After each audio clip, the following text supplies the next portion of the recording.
वहीं बीजेपी जिला कार्यालय नूरपुर में केंद्रीय बजट को लेकर विकसित भारत का रोड मैप को लेकर बैठक हुई है। ये बैठक कांगड़ा चंबा लोकसभा सांसद राजीव भारद्वाज की अध्यक्षता में हुई, जिसमें कि स्थानीय विधायक रणबीर सिंह निक्का के साथ पार्टी के सभी प्रमुख कार्यकर्ता भी उपस्थित रहे हैं।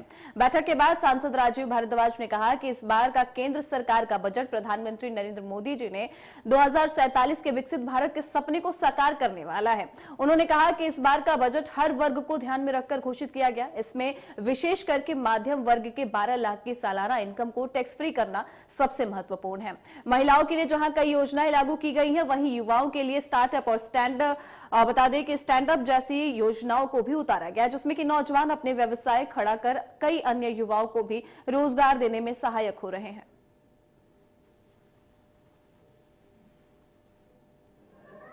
और आज जो बजट हमारे सामने आया है, देश की वित्त मंत्री श्रीमती निर्मला सीतारमण जी ने पेश किया है, उस बजट में केवल इन 4 जातियों के उत्थान के लिए योजनाएं भी बनाई हैं, विचार भी किया है, चिंतन भी किया है, मनन भी किया है, मंथन भी किया है और निर्णय भी किया है। जैसे मैंने कहा कि मोदी जी ने कहा कि हमारे लिए केवल 4 जातियां हैं, उसमें यदि गरीब की बात करें,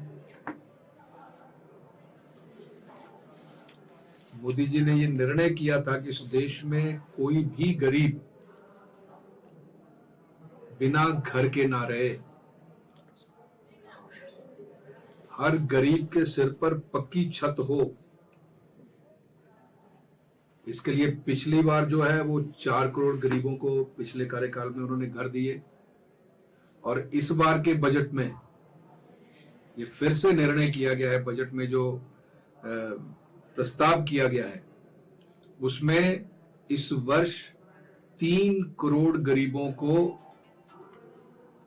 पक्के घर दिए जाएंगे। ये गरीब के लिए काम किया है। सामाजिक सुरक्षा पेंशन,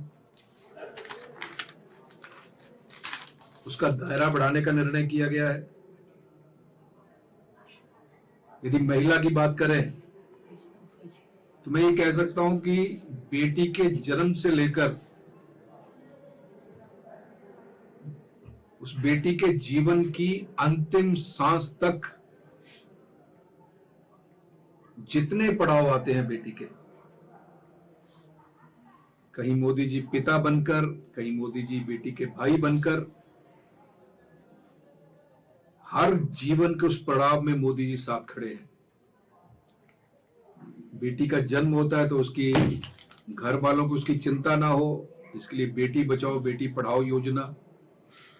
और इस बार के बजट में करीब 20,000 करोड़ की वृद्धि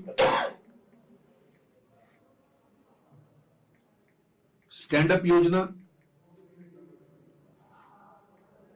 स्टैंडअप योजना में इस बार 5 गुना अधिक बजट की वृद्धि इस बार के बजट में की गई है, ताकि युवा स्वावलंबी बन सके, अपने पांव पे खड़ा हो सके।